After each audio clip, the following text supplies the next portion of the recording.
Good afternoon and welcome to this session, Conversation on Reflections of the Photo Incubator Program. My name is Lonabo Mavuso, the Executive Director of Andani Africa. Andani Africa is a research and insights company in creative industries in Africa. In this session, we'll be discussing the importance of the program like the Photo Incubator in developing practitioners and their businesses. We'll also broadly discuss on the economic impact of the creative industries, engage on their importance to the national economic well-being and global competitiveness. Now, to give a snapshot of our industry, a recent study titled Economic Impact of the Cultural and Creative Industries in South Africa 2020, done by the South African Cultural Observatory, notes the direct impact of the cultural and creative industries in 2018 was 74.39 billion rands, which is which accounts for 1.7% of the South African GDP compared to 1.5% in 2016. The next largest sector is agriculture, which makes up 2.4%. Now that's a huge kind of undertaken from our industry, which is very close to agriculture, agriculture is seen as one of the important contributors to our GDP. The GDP contribution of the cultural and creative industry has grown on average at 2.4% per annum between 2006 and 2018. This can be viewed as a significant growth compared to the growth of the South African economy as a whole, which was only 1.10% per annum over the same period. Some domains grew faster than others: visual arts, audiovisual and interactive media, and the transversal cultural education domain grew more than 5% over the period 2016 to 2018. These are impressive figures that begin to demonstrate the value and the importance of the creative industries in our context. So today's discussion, we're joined by two panelists who have a wealth of knowledge around the creative and cultural sectors. They have experience that having worked in different kind of organizations, have engaged in creative and cultural industries in multifaceted way. By way of introduction, I'm going to allow the panelists to give a brief introduction of themselves. I'll start with you, Robin. Hey everybody, my name is Robin Keat and I run an organization called Inner Voice Creative. And we are a creative and training organizations for creatives in our space. Our mission is to help as many creative entrepreneurs as possible get the tools that they need to run a successful business. Based on the research that has been evaluated during this time, we've noted that a number of people within our industry are non-registered individuals, and you are missing out on quite a few different benefits that could impact you as an individual as well as an organization. So my name is Robin, and I'm really excited to be on this panel. Excellent. Thank you, Robin. Lekgetho? Hello, no, well, thank you very much. My name is Lekgetho Makola. I'm been in the creative industry for the past 20 years now. My background in fine art, photography, and film. And currently I'm the head of the Market Photo Workshop in Johannesburg, which is a photography school, but also a photography programming space and professional development space. Excellent. Thank you so much for the introduction, and thank you for availing yourself of this conversation. Now, in my introductions, I threw out some concepts and ideas, and I think perhaps to start this conversation, it's worth noting that when we talk about cultural and creative industries, those are multifaceted in terms of its value. There's social value, there's empowerment value, there is economic value. But for the purpose of this conversation, we'll really be honing in on the economic value of the cultural and creative industries and how that may impact your creative businesses that you're running. So to start off with, I'm going to pose a question to Robin, just maybe to give us a sense around what her thoughts are around this idea of creative industries and creative economy. What does that really mean to you? I think thank you very much for the question. I think that we are in a very unique situation. Africans are generally creative individuals. We find creative solutions for a lot of things, and we tend to find that our industries are only defined by a handful of activities. That is being the photographers, that'll be those who write, those who are in the celebration industry, but creativity and creators are actually spanned beyond other industries as well. So when we do our evaluation of where are creatives in our economy, we kind of pull them to a 1% of our GDP and of our economy, whereby creators are actually sparse beyond that.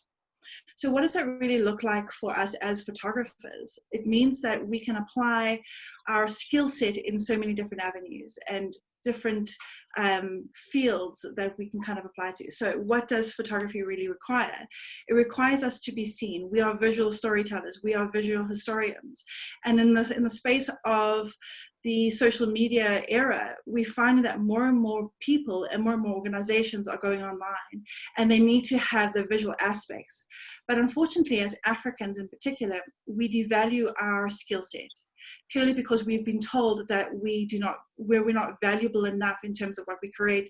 So what we do is we go overseas, we go to the stock markets there, stock industry, and we say, please take a photo of us so we can represent ourselves, whereby we are in a unique situation where we can take photographs and videography of our unique situation and actually expand that. That's why I'm so excited for the different movements that are happening, the Black Lives Matter movement, the movements of identifying gender-based violence, and the movements around the Me Too's and that kind of stuff, purely because it gives us an opportunity to showcase what we have right here. And with that in mind, if once we kind of get to the stage of representing who we are as individuals, we'll find that the market will open up for us. We'll be able to celebrate a lot more than what is represented about us from external sources. So I'm hoping that kind of gives you a bit more avenues of where we are as photographers and as creatives. Mm. Just picking up on your point, mentioning around us being able to take ownership of our work and us maybe growing our own kind of competencies in running our businesses and acknowledging that what we do has value and can contribute significantly to the kind of creative and cultural industries. Now, I'm curious to find out so in my introduction, again, I spoke of how the industries has kind of moved and grown in terms of its GDP contribution. And I'm wondering from your perspective, maybe let me throw this question to Lekgetho, around kind of policy, to what degree do you think policy through our different kind of ministry, be it Department of Sports, Arts and Culture or Department of DTI, how do you think they have contributed and enabled this kind of growth that we are starting to see within the cultural and creative industries in South Africa? Look, I believe maybe just starting with my understanding of the evolution of the practice, especially photography, in the historic landscape of this country. We come from a history where images were catalyst in the human and social cultural evolution of this country, but from a very particular negative way. Images were generally used in a very misrepresenting way for the continent, for the people of this region. But I think post-1994, we started seeing the lenses beginning to shift, the industries beginning to develop, where new and entries into the industries became quite visible, meaning like young people of color, I don't like the term, but I'm going to use it in this context, beginning to enter and some creating their own industries. Because photography, for example, in our Black spaces, we've known it outside of news photography for family photographs. That was the industry that I think many of our practitioners kind of found their footing in. Now we're still starting to see photographers becoming kind of versatile in the commercial space, from their own studio spaces to participating in the advertising and commercial world, of the space. But also we're beginning to see the cultural importance of images and image making in the social documentary kind of aspect, which is part of, I think, has been part of assisting the change of this country, where people are beginning to define who they are as humans in this country. And that also has created much kind of attention from the general public, where they're beginning to see the need to invest in the image making processes. So I think also, I mean, when you speak about policy, one will begin to think of it beyond just policy in a white paper, in terms of what type of decision government started taking post-1994 to ensure that we see development of education spaces where we begin to develop a professional practitioner in the creative space, but also allowing the development of new businesses and supporting those incubation of the creative spaces, making, I mean, the attention now has been given to issues around what you call copyright and intellectual property rights. I mean, we know that currently there's a bill that the president has drawn back because of its own controversies. So there is attention that I think the ministry is beginning to give to highlight the critical importance of creative industries in the larger frame of the gross domestic product of this country. I think a few interesting points that you made, and I'd like to pick up on that. And I think what for me, what I'm hearing, which was quite interesting, is this idea of that there's both a kind of awakening from the practitioner itself, understanding the value in what they're doing, and also then government meeting that practitioner halfway. If we're starting then to really develop the kind of photographer, the creative businesses in that space, what are some of the things that we need to take in consideration, maybe from a practitioner's perspective, around what the skill sets that they need to have and what they need to do in terms of creating entities that are responding to these kind of opportunities that are created, both from a policy perspective, but also from an industry's perspective, realizing its value. Robin, would you like to take that?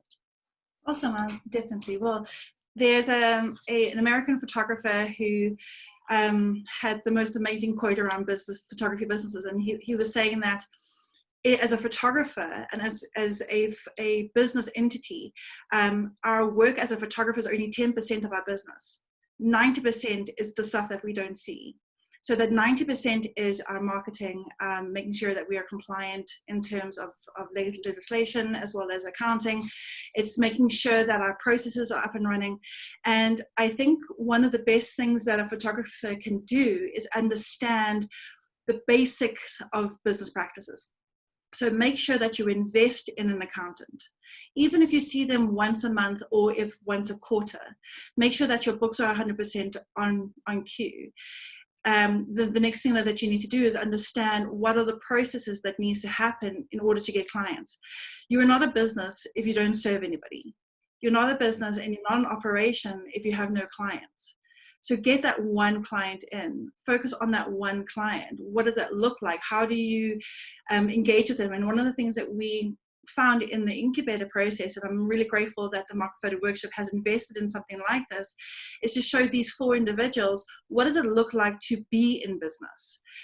What does it look like for your client to come to you from the canvassing of your client to finishing up and delivering, and that client still is valuable to you beyond the delivery. They are part of your ecosystem going forward. Without those individuals coming into your business, you are no longer a business.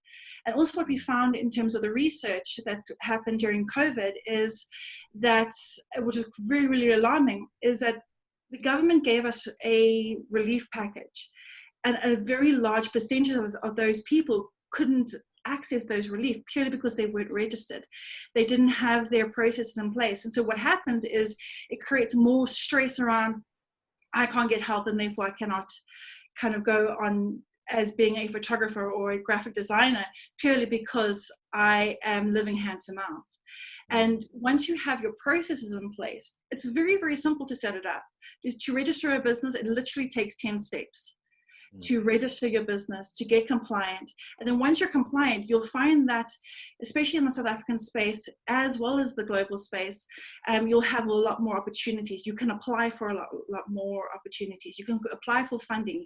You can pitch your idea in terms of a photographic essay or a documentary to the bodies that are available to give you access to those things. So the first step I would say that every photographer needs to do is to sit down with somebody like myself or a business strategist or a business coach to say, okay, let's get you registered, let's get you compliant.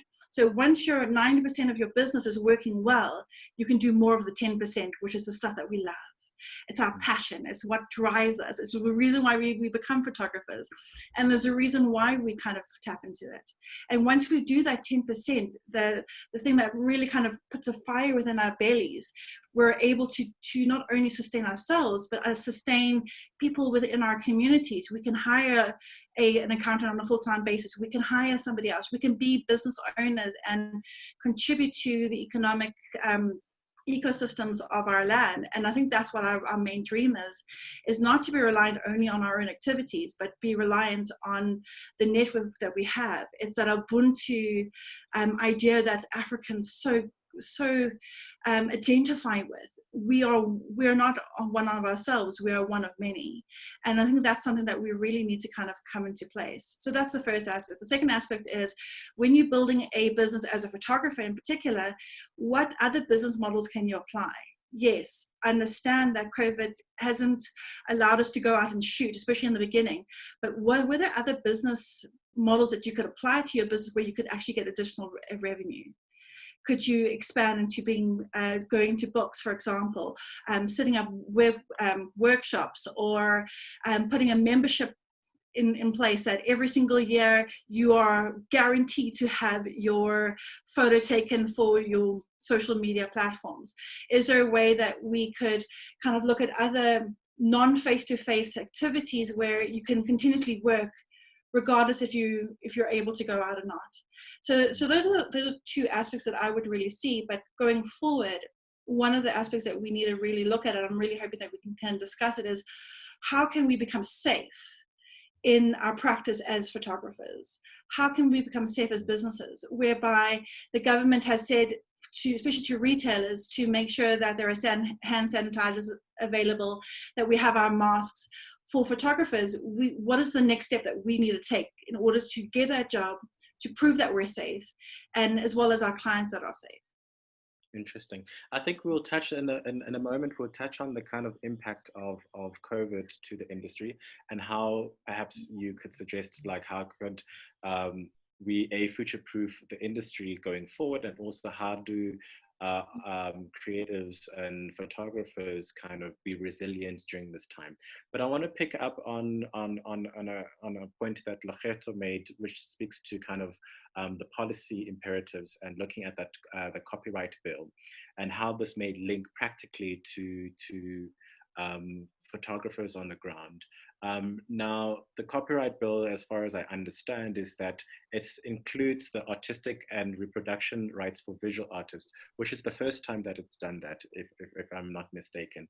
What does this mean, Lekgetho, practically for an artist? What does that inclusion in the copyright bill mean? I know it's held with the president right now. It's not being passed. He has a few challenges, but from what I understand, that part of the copyright bill is not necessarily the problem. If that copyright bill passes, what is that benefit? What does that mean practically for photographers working in the sector? In my understanding, I mean, like, again, I'm always making reference where we come from, so that the context is quite clear. We come from a space, particularly with the Black photographers, where understanding of ownership of the image was not there. Now we see a much more kind of empowered photographer who understand the value, the critical importance of attaching ownership to the image throughout its existence. Has become one of the priorities. So this bill allows photographers to be able to, beyond just the immediacy of producing the image and making money, then the image can, if it's reproduced, there has to be some kind of economic returns for the photographer throughout time. Many of them have lost. I mean, we currently is speaking Mr. Harris, who has been fighting for his image of Nelson Mandela for the past 20 to 25 years, where he believes that the reproduction value of the image today is almost in billions of rands, because this image was circulated all over the world. He was just paid for that day to make that image. But that image generated so much value throughout the world that he doesn't even have access to that economy. So the bill, I believe, in essence, will empower the photographer, the maker of the image, in that sense.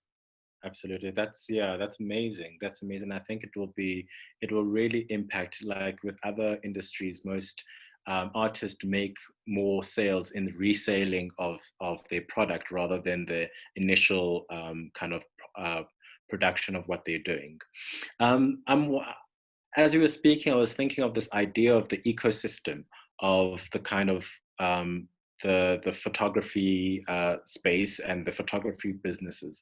What would you say, if you look at it in its whole totality, what would you say is the challenge that is there and a hole that we need to plug in the ecosystem of photographers and photographic businesses? Either one of you can respond to this. Maybe jump in, Robin. I think I was also going to pick up on Robin when she began talking about the dynamic photographer. Photographer that understands the business, the enterprise of their business. And I think that's, for me, that's the first phase of empowering the industry. A photographer needs to understand that they're no longer just about clicking and framing.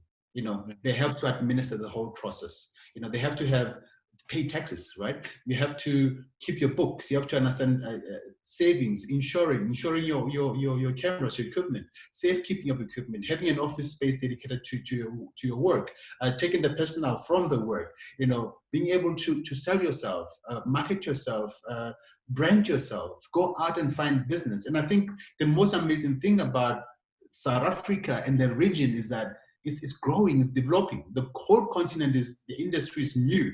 In essence, it's a professional space where smaller businesses are beginning to mushroom in all your rural and township.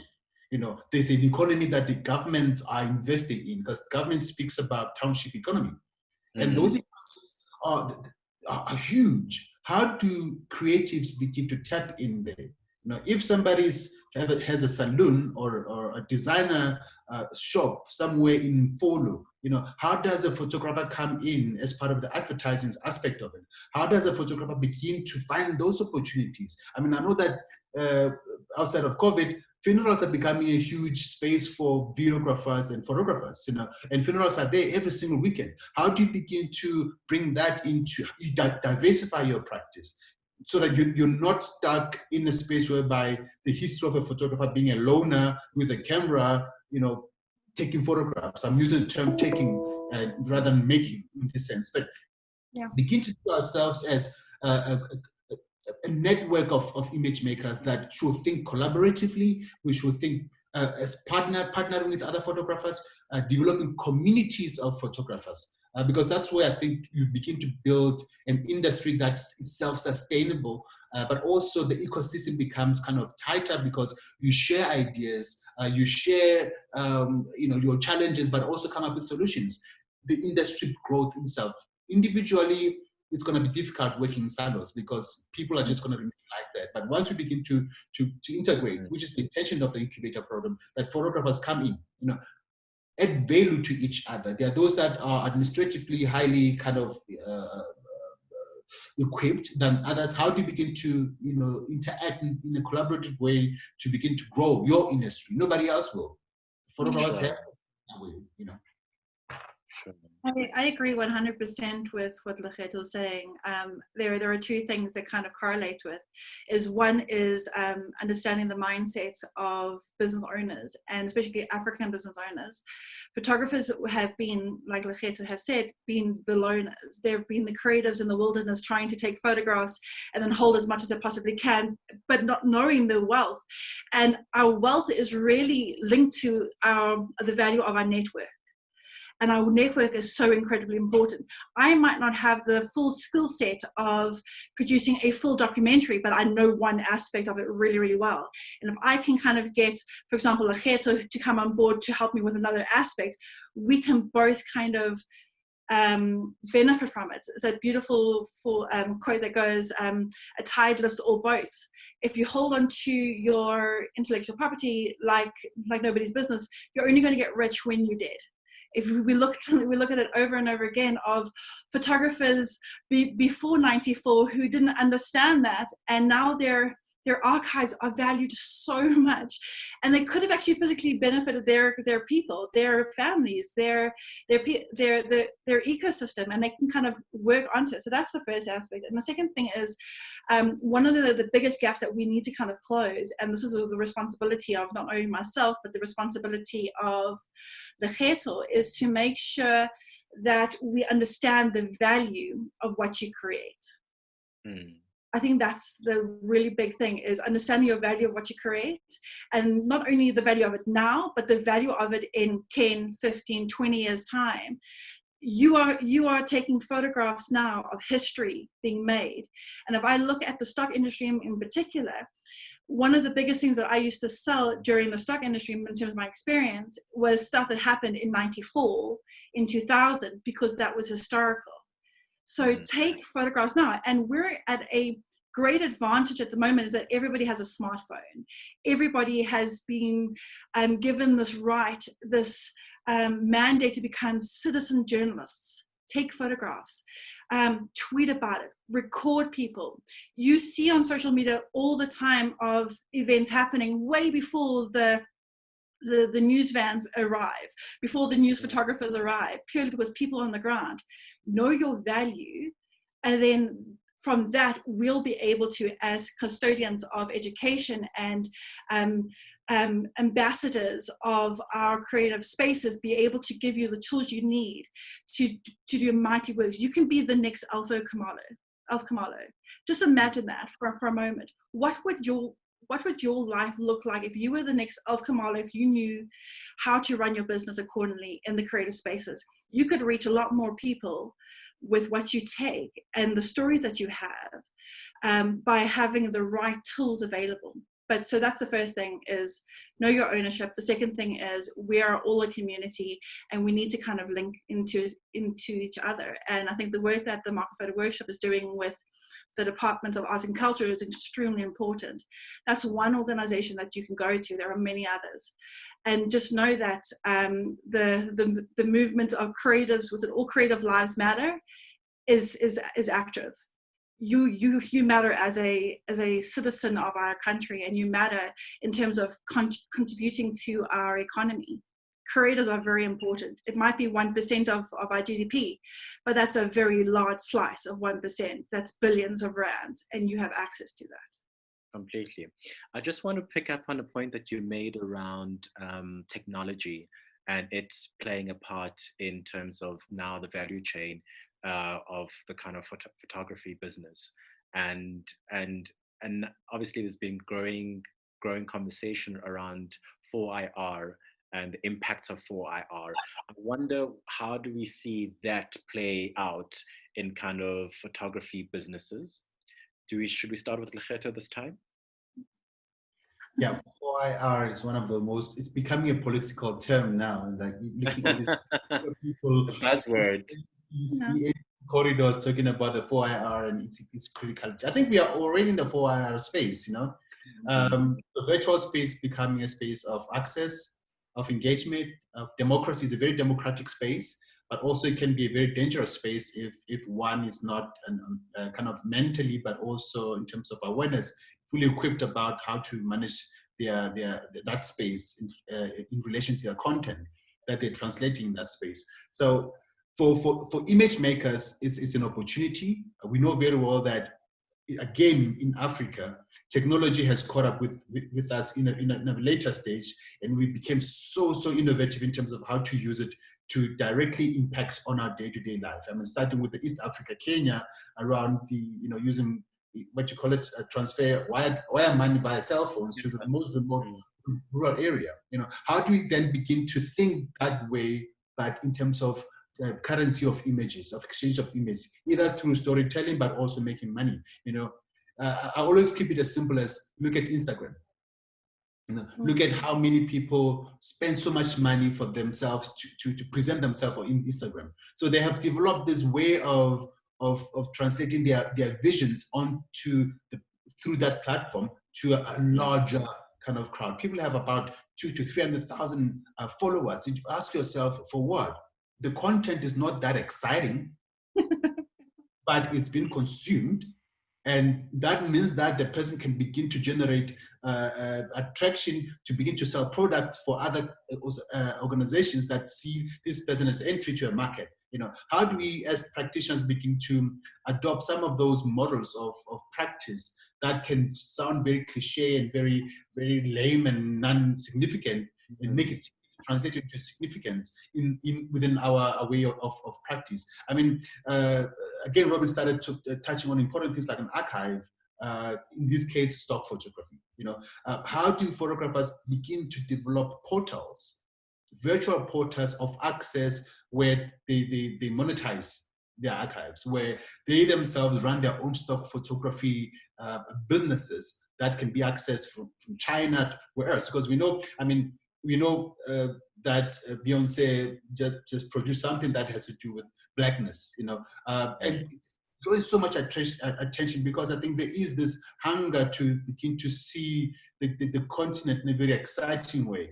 It's been happening, but I think because of now, everybody across the continent is beginning to have equal access to this platform of presenting themselves in their own way, in a very intimate manner that never used to happen before. So these are opportunities across board that photographers need to be smart, and we have to be fast, because if we expect anybody else to do it on our behalf, we might lag behind. Yes, partner with people that are specialists in that industry, but take charge of it. Ultimately, once you're on the virtual space, anything can go wrong. So you have to be hands-on, but also understand the potential nature of access to this space and also distribution of work.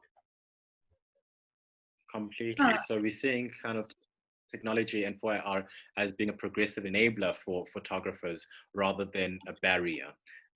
Robin, you wanted to add?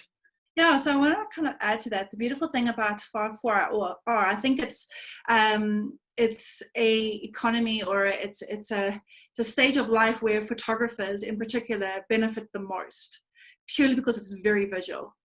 So the opportunities kind of open up, not only the opportunities locally, but also opportunities internationally. So I want to give you an example. In the beginning of lockdown, we hosted a number of, I would say, masterclasses or groups where creators could come and talk about what they're going through. We went through that phase of the death of the old system and the birth of a new system. And there was a group of creators in that session, and they called themselves the Hack Collective, and they did visual storytelling. They would do recordings, documentaries and stuff, and they have now emerged into the visual space of creating online events that is very virtual reality type. And they have moved their whole business from being recording on the ground to creating new amazing worlds online. And they hosted their first event on Saturday. And ideally they wanted the majority of people to be South Africans, but actually it wasn't the case. The majority of the people were international markets, and these were South Africans who created a system that was there were South Africans who had a long history in photography and a long history in videography, that had kind of taken a first world product and brought it into Africa, and they were successful.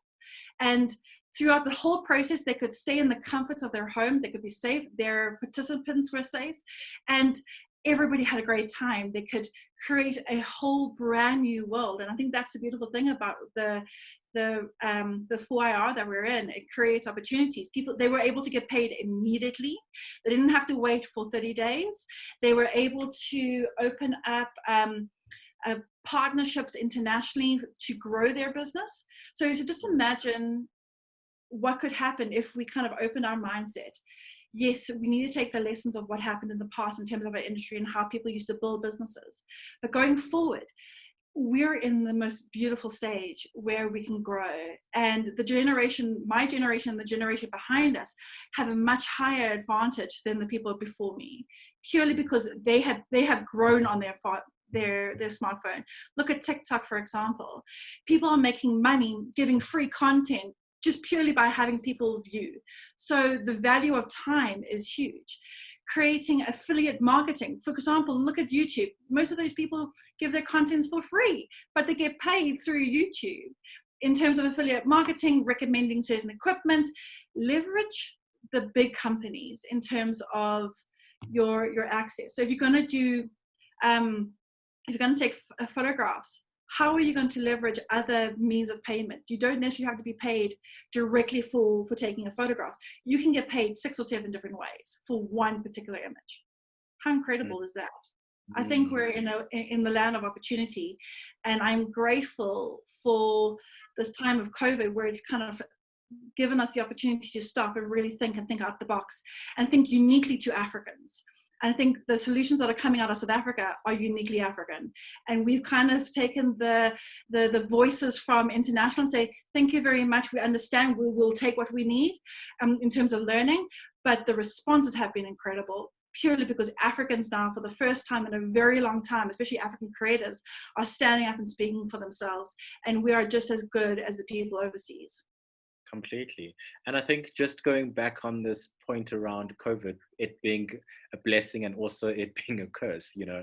And I think COVID certainly has shown how resilient we are as kind of creative practitioners or people working in the creative industry, but also at the same breath, how fragile our industry is. And there's certain things that we're needing to kind of bolster, and there's certain things that we're needing to put place to future-proof our sector going forward. Lekgetho, I was wondering if you had any thoughts around perhaps the industry of photography post COVID. How would that look like in your mind? I think Robin has shared some nuggets around what this could look like and the opportunities it presents. I'm wondering from your perspective if you had any thoughts on that. Well, I mean, besides the virtual platform becoming a future, I mean, as we transition into post-COVID, which I hope is going to be sooner, I think that's generally what people are beginning to expect, that we're going to see transactions online. But for me, I think what COVID did was that it brought everything to standstill. I mean, I was on the World Press jury early this year. Images, I mean, photographers that dominated the shortlist are photographers that were quite mobile. You know, they photographed in North Africa, East Africa, they from Europe, photographed in other parts of the world. COVID brought that to a standstill, meaning that local photographers become quite critical in documenting this phase of our lives, meaning that the images that we're going to be seeing are going to be images made by people from their localities. You're no longer having somebody from Italy coming to Mozambique to photograph in Mozambique and out again. So that's, I think, one of the most important things, meaning that value media spaces globally but locally have to begin to invest in the local development of image makers. But also for photographers themselves, many of them are out of jobs because possibly they have one stream of practice to generate income. Importance of being a diverse practitioner. Diversify your practice. You know, begin to learn other skills with a gadget. Can you make videos? Can you write? So that you become a researcher who can write and make these images and artistic direct your projects. Diversify yourself. Begin to see who's out there, who you can begin to partner with. Collaboration is going to be critical. You know, it's no longer like an individual photographer. You need to become to function collaboratively. Also, I think what happened with this COVID-19 is that as we have seen with the Department of Sports, Arts and Culture relief grant, the first phase of it was quite dismal. You know, people who submitted, most of them, their submissions were not even considered because they lacked so much in terms of what was required. But also the lack of association of practitioners meant that people are doing things by themselves and they're ill-equipped. They don't have enough information. They don't have anybody to share with. There are no platforms that empowers them to be much more aware about these processes. Some of them did never even engage the arts culture space as a political space regarding their practice. So photographers have to be quite active. Don't take things for granted. When Department of Arts and Culture does its own things outside of COVID, be involved, question, engage, try to attract attention to the practice itself. It's not only about musicians in concerts, where a day concert costs 20 million rand for 4 performances and a lot of, generally I think they buy Kentucky Fried Chickens and whatnot for communities. Can we begin to demand that those funds become diversified in a way to accommodate the bigger the creative industry? So we are participants in this future that we want to. So photographers need to begin to diversify themselves and become much more aware and active more than anything else. Yeah. You speak of this idea of that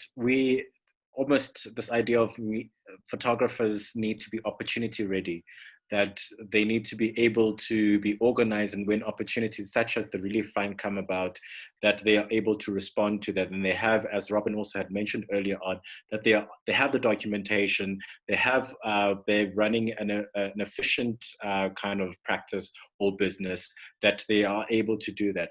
Now, there's always been this big debate around an artist will be an artist, and this idea that an artist must also be an entrepreneur, an artist must also be all of these things.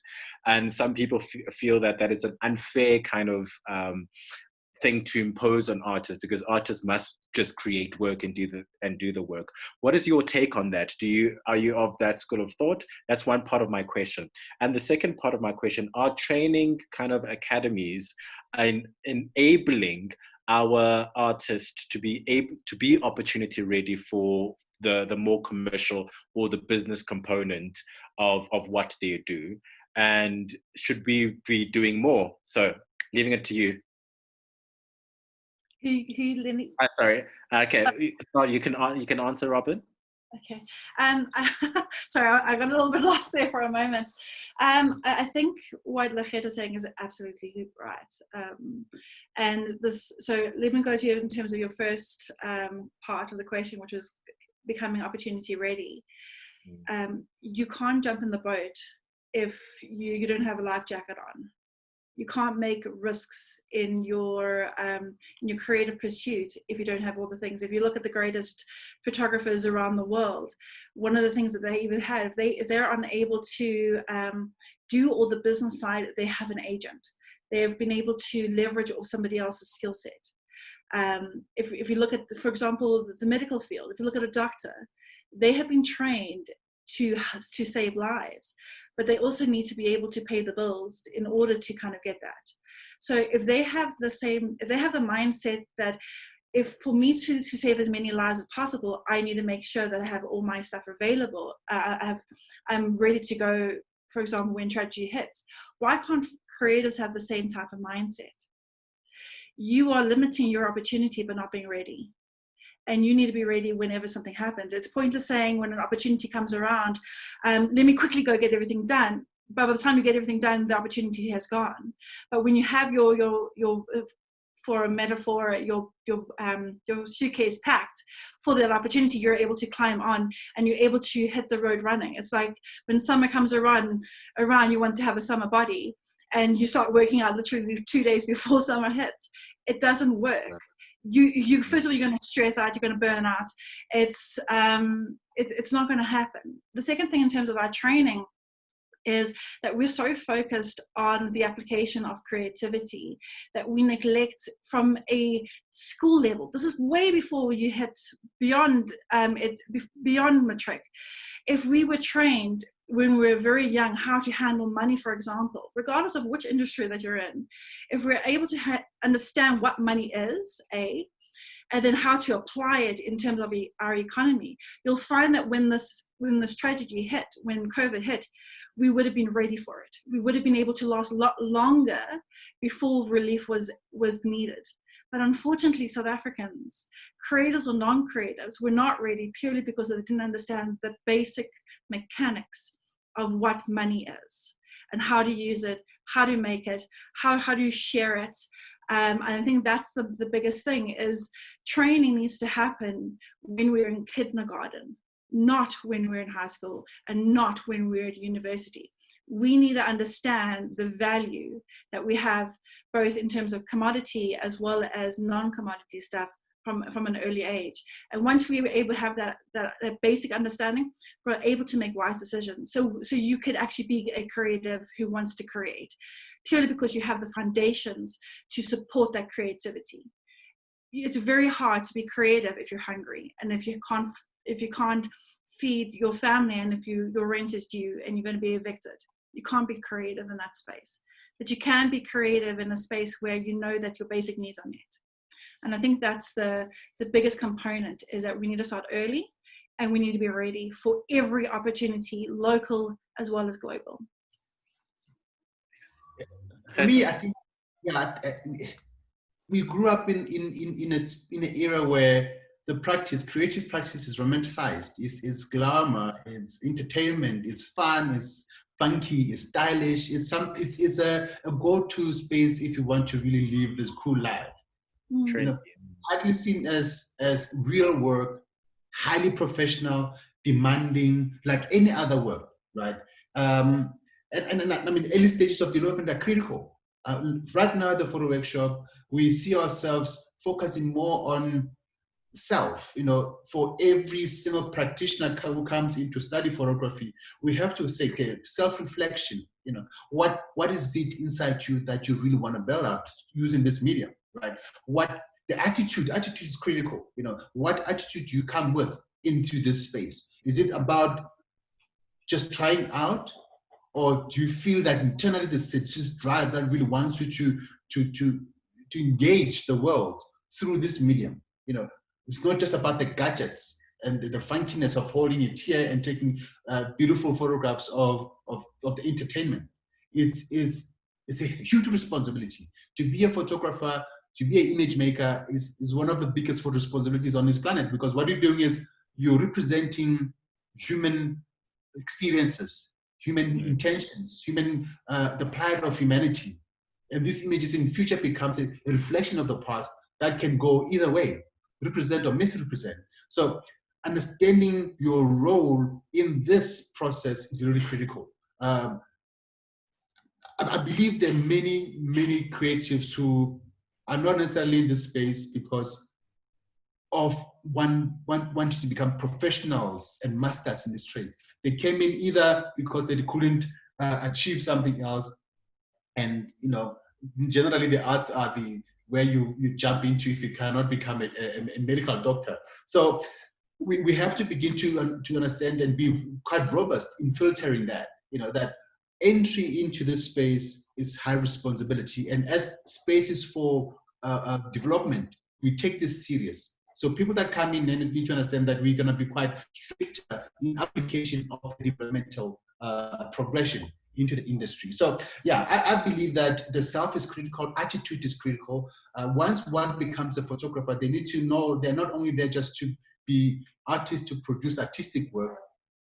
That process is complex.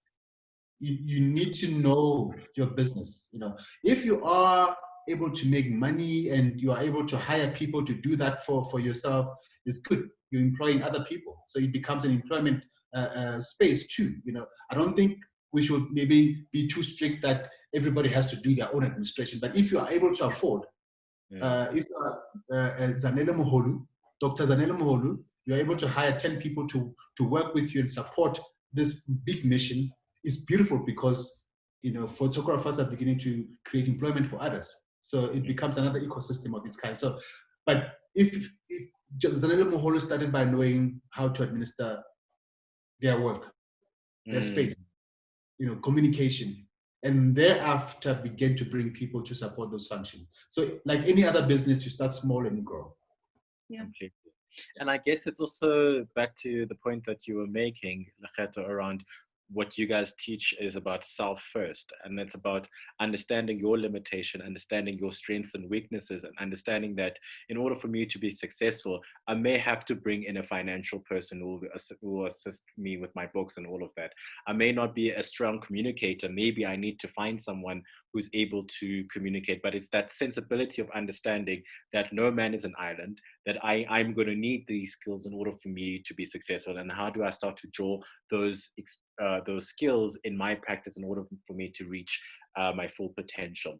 And now I'm mindful of the time. We have about 4 minutes left. So I'm just going to, again, hand it over to you guys just for closing remarks, some of your thoughts, be it from a policy level, from a pragmatic level, from a practitioner's perspective, or generally from an industry level, some of your parting shots from this conversation. Robin? Thank you. I think this conversation has been quite engaging, and I think we need to have more conversations like this on online spaces. So if anybody's out there that wants to start these conversations, please have them. It's so incredibly important because creative lives do matter. So the first thing that I want to kind of highlight from our conversation today is that we need to be ready. So what does it mean to be ready? It means to get your paperwork together, be registered. And one thing that we realized during this pandemic is that we found a lot of individuals were not ready in terms of having their paperwork done. It's small, simple stuff that you can do on an ongoing basis. And if you need a list of the stuff that you need in terms of how to register a business, what stuff you need in your business, please come and email me at robin@innervoicecreative.com, and I will definitely give you that checklist for free. The second thing that we need to look at is what is your syndication model? How are you distributing your content? We also found that during this time, a lot of gatekeepers and their organizations have crumbled. A lot of media houses are no longer available. And that is both a negative and a positive for our field. It's a negative purely because these historical papers and magazines that we strive to be published in are no longer there. But it also gives us an opportunity to go directly to the consumer. About the consumer, we also have to realize that we consume things differently now than what we were beforehand. There has been an opportunity that has opened up for us that we can engage directly with our patrons. We can get sponsorships in terms of our social media platforms. We're also able to diversify in different industries that we haven't really expanded in before. Look into stock photography, ebooks, publications. Look at what does it look like to be a commissioned photographer in your hometown. The travel industry needs you right now, regardless of where you are. They need to still whet the appetites for those who dream to travel once COVID is up and running, is no longer here, and take photos of your local area. Commission that stuff out. Make sure that you're able to whet the appetite of industries that are no longer able to operate during this time. And by doing that, you are not only opening up opportunities for yourself, but you're also opening opportunities for a sister industry who desperately needs your help. I've also found that a lot of creatives now who have put self behind them, egos behind them, and they've volunteered their tools and they've volunteered their craft towards NGOs and industries that desperately need them in terms of communicate what they do that. That's a lovely way of communicating and advertising what you have available to give. The worst thing that you can do right now as a creative or any entrepreneur is to sit on your hands and wait for somebody to come rescue you. As an entrepreneur here in Africa or around the world, the best thing that you can do is to do something small every single day that can show your craft to somebody else. Make sure that you focus on the one being your one client, one communication medium, one aspect of getting things ready. Just do actions every single day, and you'll find that within 6 months or 3 months, you'll be able to have a thriving business in some aspect. And the last thing that I want to kind of point out, and from a policy thing, and I'm really hoping that we're able to see this on the long term, is be mindful of your destination, but be agile in terms of your approach. As creatives, we move very fast and we can be very fluid, but make sure that you have a 5, 10, 15, 20-year-old goal that you can strive towards. Unfortunately, we are very focused on the now, and we're very focused on this year. 2020 is like, we have this micro vision. Let's be focused on 2030. What could happen for you and your organizations and the people that are in your ecosystem as creatives if we focus on the long term? That's the reason why certain industries haven't been hit as hard as our industry has, purely because they have a longer vision. So take a step back, see what is possible, write down what is possible, and if you need help, reach out. I think that's the biggest input that I can give, is reach out to Lekgetho and his team, to my team, or all the organizations who invest in creativity. I think that is the best thing you can try to do. Excellent. Before I allow Lekgetho, Dumisani from Department of Sports, Arts and Culture has joined us, and I'm sure he's followed some of our conversation. But before we kind of wrap up from Lekgetho, I'm wondering if I can just bring him into the conversation to get his thoughts on some of the topics that have been in discussion, maybe from a policy perspective from the Department of Arts and Culture. And the question for me would be, in terms of, we're speaking about photography entrepreneurs and some of their challenges. I'm wondering from the department's perspective, what are some of their programs that they're running to enable, particularly in the visual arts space or in the photography space, enable these young entrepreneurs who are working the space to reach their full potential? Yeah, greetings. My name is Dumisani, as you indicated, and my apologies, I can't show my video. You caught me by surprise. It was supposed to be Mr. Mulelekile Dimo, who works largely with public art. He was supposed to have been here because we had this back and forth engagement about this matter, but be as it may, let me just comment on a few things that I've been, especially on the few things that you have mentioned, and that's under discussion. And I'm happy that the issue of policy is quite critical. It's quite critical. And from the experience that I've been with the department for 15 years, and the issue of the funding disparities between the subsectors of the creative industry, it's just quite evident that a bigger chunk of the money goes to the performing sector. And like the minister has already highlighted, to say, even in this relief itself, the current process, we realize that the bigger chunk of funding has gone to performers. So now, how do we bring these issues of the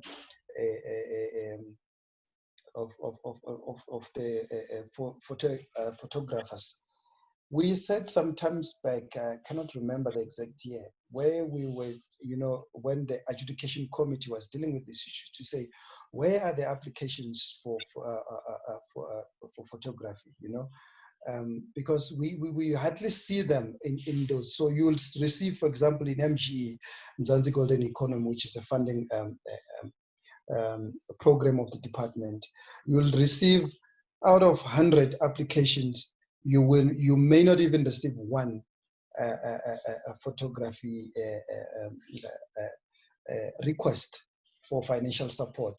And that has been an issue, and on top of that, not only that, the issue of the transformation agenda, because we always say, when you want to transform, you have to understand the root cause of the problem. Why wouldn't we see most of a diverse a sector that, we see up here, and especially on the young ones that are coming up with programs that will uplift and diversify and showing what this country is all about? Because South Africa, it's about, celebrating who we are, as diverse as we are, cultural diversity. So we want to see a lot of this young culture that we have in our country, but somehow it's not coming, coming out strong. It's the same thing that I want to also link into, for example, the public art spaces, where now we see a lot of young people using them for film, for photographic shoots.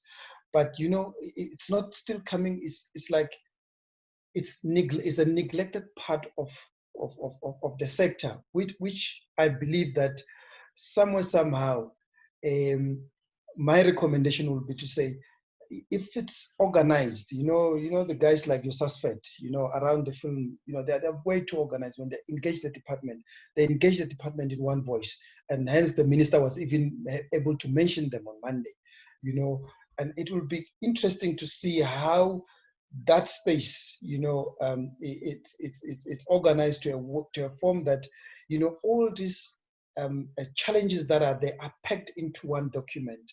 And when you engage, with one voice. And you'll agree with me that one of the challenges of the sector is that it's still a little bit separated here and there. It's still operating in disjuncture.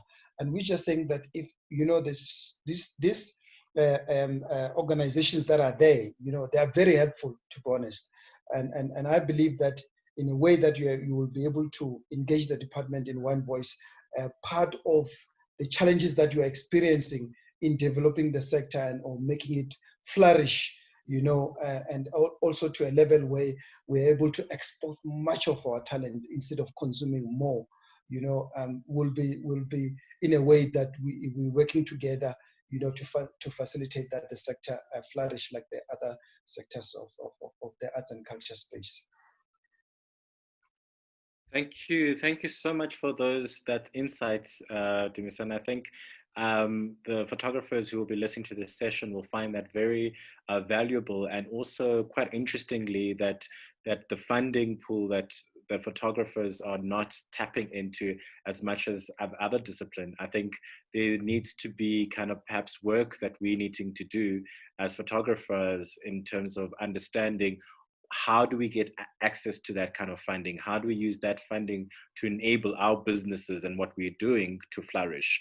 And I think the point of organizing ourselves broadly as an industry, I think it's a critical point, and it's a point that has been we've been saying it for many years, that we need to be organized. We need to be able to speak with a singular voice, and because of those limitations, we are unable to access opportunities that would benefit the sector holistically and broadly. Thank you so much for joining us, and thank you for those insights. Lekgetho, perhaps I'm going to throw it back to you for your last kind of thoughts, and then perhaps to wrap up. Yeah, thank you very much, Dunisani, for joining us at the right time. Because I think for me, there's this one special kind of item that really also speaks to the department, just around the dignity of Black photographers. I think the newer photographers in the past 25 years have taken over from photographers whose souls have been wrecked because of the industries.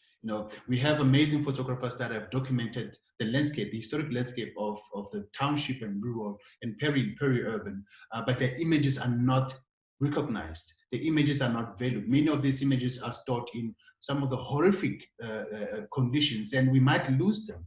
So there's a high critical need for the department to kind of also support archival preservation processes of many of these photographers. I can name quite a lot. We have a few photographers that are, for example, David Goldblatt. Currently, he's running a show in the UK and is receiving so much attention. And many of these images are images of Black township experiences of the 1970s, 80s. And at the same time, we have people like Martin Zilenis and Dr. Khumalo, Alf Khumalo's brother, the late Wongani Mngulu, who passed away last year, who have massive archives of Black experience between the late 1970s to the early 1990s. And these images need attention. And I think that kind of transfer of the practice to the newer photographers, who many of them are struggling mentally. There's huge mental issues within the industry. Many photographers feel lost because they can't find a way of adjusting themselves in this beautiful kind of opportunity. And I think you mentioned a very important thing around this junction or not organized. And I think photographers need to begin to take responsibility to organize themselves so that they are becoming much more kind of visible as a collective practice that is also can be seen as a corporate contributor to the GDP of this country in a very meaningful manner. So for photographers, there's opportunities like the representative from the department has mentioned for you guys to begin to organize. Robin said it beautifully, market photo workshop, and Headspace are available to assist us and you guys also in how to create these systems and platforms. But lastly, I just want to speak to the public. You know, we make these images for the public. Photographers get paid by the public, and I'm requesting the public to value the practice. When you commission somebody, pay them. Don't negotiate them down. You know, when you plan your big events, don't let photography be the last item on your list. And food is 10 times more than the video of the photography, because the photographer is the life after that particular event. There is a future that is represented in that image that's going to speak to your experience 50, 100 years down the line. So please pay what practitioners need to be paid. Don't negotiate them down. So I think I'll leave it at that. Absolutely. Thank you so much to the panelists. I think this has been a very insightful conversation. I've learned a lot. And I think to Robin's point, we need to have these discussions and we need to continue to have these kind of conversations and debate. It only strengthens our sector, and the exchanges of ideas is only good for the development of practitioners and also the industry as a whole. So join that conversation, be part of the dialogue, and thank you so much to everybody for joining in and to the panelists. Thank you. Thank you very much, Lona. Great word. Thank you, Robin. Thank you so much. Thank you, Mr. Chabalala. Thank you so much.